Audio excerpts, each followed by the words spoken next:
भविष्य के सभी अध्यापक साथियों का सरकारी अध्यापक चैनल पर हार्दिक स्वागत है। दोस्तों, कल आपका एग्जाम है और सबसे पहले मैं आपको बेस्ट ऑफ लक विश करना चाहता हूं आपके एग्जाम के लिए। कल आपका एग्जाम अच्छा हो, आप क्वालिफाई कर पाए, है ना। कुछ ऐसे इंपॉर्टेंट चीजें मैं आपको बताना हूं। टोटल 7 बड़े इंपॉर्टेंट पॉइंट्स बताऊंगा। छोटी छोटी चीजें हैं, आपको ध्यान में रखनी है। आपके एग्जाम में कौन सा सब्जेक्ट पहले पढ़ना है, वो सारी चीजों पर फोकस करेंगे। कौन सी गलतियां नहीं करनी है, तुक्का लगाना है, कब लगाना है, कब नहीं लगाना है, कौन कौन सी बातों का आपको ध्यान में रखना है, सारी चीजों पर आज हम डिस्कस करने वाले हैं। चलिए शुरुआत करते हैं एक एक करके। और टोटल जेन्युइन चीज में मैं आपको बताऊंगा। मैं आपको ऐसा यहां पर ज्ञान नहीं बांटूंगा, ठीक है। जेन्युइन चीज बताऊंगा। कौन सा सब्जेक्ट आपको पहले चूज करना है, वो सारी चीजें एकदम जेन्युइन बताऊंगा, है ना। चलिए सबसे पहले सब्जेक्ट की बात कर लेते हैं कि कौन सा सब्जेक्ट पहले सॉल्व करें, कौन सा सब्जेक्ट बाद में सॉल्व करें। तो यहां पर गलती आप लोग ये करते हो कि जैसे आपका आया सीडीपी सबसे पहला होता है 1 to 30 क्वेश्चंस तक, आप सीडीपी को पहले सॉल्व करने लग जाते हो। आपको ऐसा नहीं करना है। आप 8 दिसंबर 2019 का क्वेश्चन पेपर देखोगे ना, तो उसमें थोड़े से माथापच्ची वाले क्वेश्चंस भी आते हैं, है ना। और मुझे ऐसा अनुमान है, मैं ऐसा अनुमान लगा रहा हूं कि इस बार के जो सीडीपी के क्वेश्चंस आएंगे थोड़े से उलझे हुए आएंगे, ठीक है। थोड़ी सी माथापच्ची आपको उसमें करनी पड़ेगी। इसलिए मैं कहता हूं अब आपको सीडीपी पहले नहीं करना है, ठीक है। अब आपको सबसे पहले ईवीएस करना है। क्या करना है? ईवीएस करना है। ईवीएस में क्या आता है? आपकी 3rd क्लास, आपकी 4th क्लास, 5th क्लास की एनसीईआरटी समरी आती है। जिसने वीडियोस नहीं देखी हैं वो जाके चैनल पर पहले ये वीडियोस देख लो। वीडियोस वाले सेक्शन में जाना, 4-5 वीडियो स्क्रॉल करोगे, नीचे करोगे, आपको दिख जाएगी क्लास 3rd, 4 और 5th की 3 वीडियोस मैंने बनाई है ना। तो सबसे पहले ईवीएस करनी है आपको, क्योंकि उसमें क्या है, एनसीईआरटी की ईवीएस आती है, वो आपने पढ़ रखी है। ईवीएस पेडागोजी के भी कठिन सवाल नहीं आते हैं, सरल सवाल आते हैं। तो ईवीएस में आप अच्छा स्कोर कर जाओगे, ठीक है। ईवीएस में आप अच्छा स्कोर कर जाओगे और यहां से क्या है, आपके अंदर थोड़ा सा कॉन्फिडेंस आ जाएगा। सीडीपी में गलती ये होती है कि सीडीपी का पहला सवाल आपने पढ़ा, थोड़ा सा घूम जाते हैं आप, तो वहीं से दिमाग उलझना शुरू कर देता है। इसीलिए दिमाग उलझे नहीं। शुरुआत के आधा घंटा 1 घंटा अगर आपका सही निकल गया, क्वेश्चंस आते हुए सही से निकल गए, तो पेपर में आप 10 से 20 क्वेश्चन ज्यादा करके आओगे, ठीक है। सबसे पहले क्या करना है? ईवीएस करनी है। उसके बाद आप अपनी लैंग्वेज करिए। मैं आपको बोलता हूं आप अपनी लैंग्वेज करिए, है ना। कुछ नहीं करना, सीधा लैंग्वेज करिए। पेडागोजी के क्वेश्चन आते हैं हिंदी में, हिंदी पेडागोजी के बड़े ही सिंपल होते हैं। इसमें आप पैसेज को छोड़ना चाहें तो बाद में कर सकते हैं। आप लैंग्वेज में हिंदी पेडागोजी कर लीजिए। अगर आपके पास इंग्लिश है, संस्कृत है, उसकी पेडागोजी कर लीजिए। कॉन्फिडेंस, भारी भरकम कॉन्फिडेंस आ जाएगा आपके अंदर इतने में, ठीक है। आप ईवीएस करके आए हैं, आप हिंदी पेडागोजी करके आए, आप इंग्लिश पेडागोजी करके आए, सारे प्रश्न ये समझ लीजिए कि 30 ये और 30 वो, 60 में से 50 प्रश्न आप सही कर दोगे तुरंत, ठीक है। 60 प्रश्न यहां पर सही होते, सॉरी 60 में से 50 प्रश्न जैसे ही सही होंगे, कॉन्फिडेंस लेवल अपने आप हाई पहुंच जाएगा आपका, ठीक है। फिर उसके बाद आपको आना है सीडीपी पर।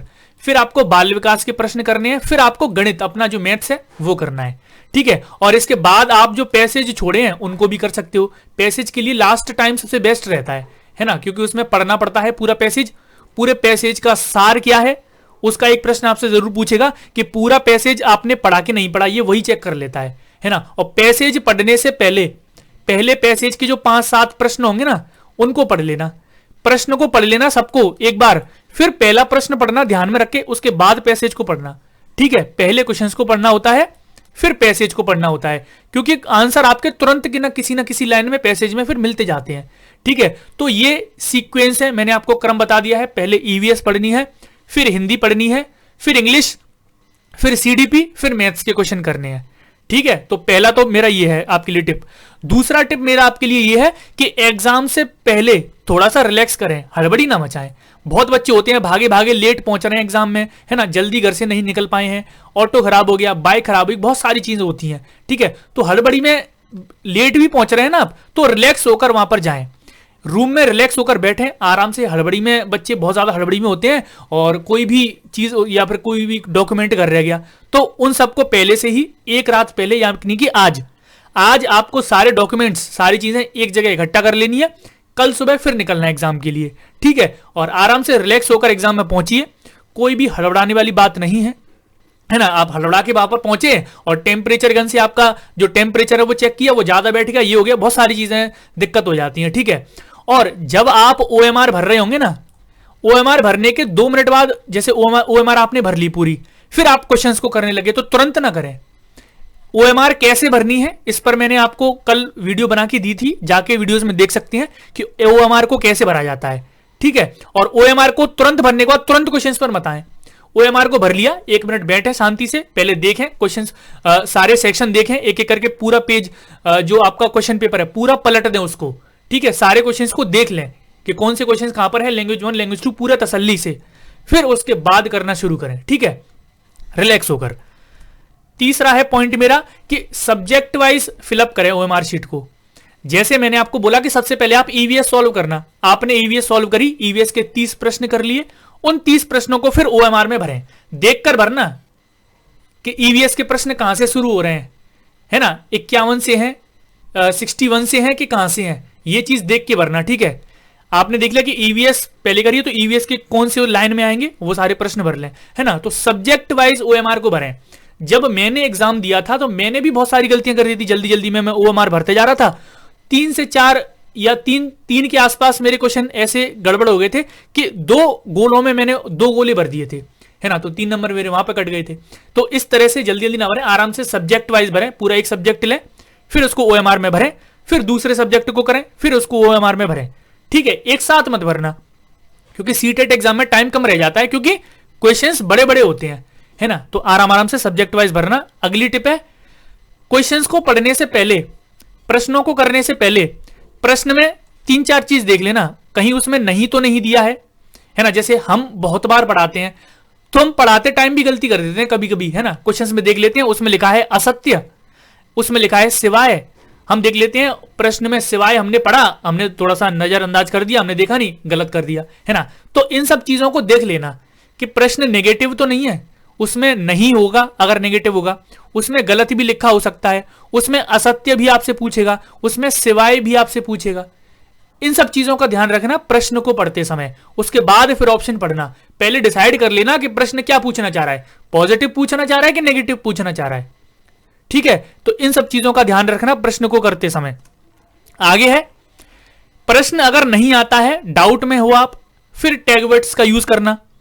अब होशियारी मत दिखाने लग जाना कि पहले से ही टैग वर्ड्स को कर करके जल्दी जल्दी जल्दी कर दोगे, ऐसा नहीं होता है। सीटेट एग्जाम बनाने वाले भी हम जैसे लोग ही हैं, वो भी इस चीज को ध्यान में रखते हैं कि टैग वर्ड्स जो नेगेटिव है वो पॉजिटिव में डाल दिया, पॉजिटिव नेगेटिव में डाल दिया, है ना। वो चीज करेंगे ये लोग, क्योंकि बहुत सारे बच्चे हो गए सीटेट के, हर साल बीएड होती है, BTC होती है, सीटेट एग्जाम होता है, लेकिन जॉब किसी को नहीं मिल रही है ना। तो बहुत सारे बच्चे पास आउट होते जा रहे हैं, यानी कि पास होने वाले बच्चों की संख्या बहुत ज्यादा है।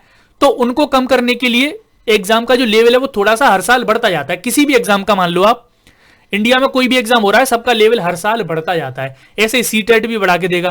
तो पूरा इस पर वो मत हो जाना, ठीक है। टैग वर्ड्स कब यूज करने हैं, जब आपको एग्जाम में डाउट हो, क्वेश्चन में, और 2 ऑप्शन में डाउट हो, है ना। चलिए आगे है, बड़े ऑप्शन की ओर कब जाना है। देखिए अब 80%, 90%, 80 नहीं 90%, 90% ऐसा चांस होता है कि बड़ा ऑप्शन ही आंसर होता है, लेकिन 10% ऐसा भी तो चांस होता है कि बड़ा ऑप्शन आंसर नहीं होता।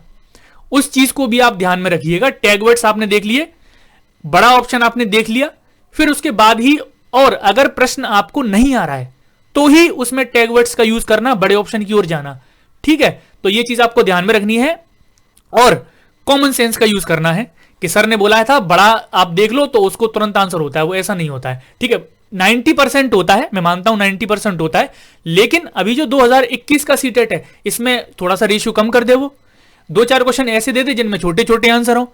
तो कॉमन सेंस का यूज कर लेना, प्रश्न को पढ़ना, पहले देखना पॉजिटिव नेगेटिव तो नहीं पूछ रहा है, फिर टैग वर्ड्स की ओर चले जाना, फिर ऑप्शन की ओर चले जाना। सारी चीजों को 2-3 चीजों को आप मिक्स करके करोगे ना क्वेश्चन को, 100% आंसर सही होगा, है ना। तो ये चीज आपको करनी है। और एक अच्छा पेन लेकर जाना, मैंने आपको पहले ही बता दिया था कि एक अच्छा पेन लेकर जाना जो थोड़ा सा डार्क चलता हो, थोड़ा सा स्मूथ चलता हो, है ना। और पहले ही जो पेन आप लेकर जा रहे हो एग्जाम में उसको यूज कर लो, आज बहुत सारे क्वेश्चंस लिख लो, उसी से सॉल्व करो, है ना, उसको यूज करके जाना।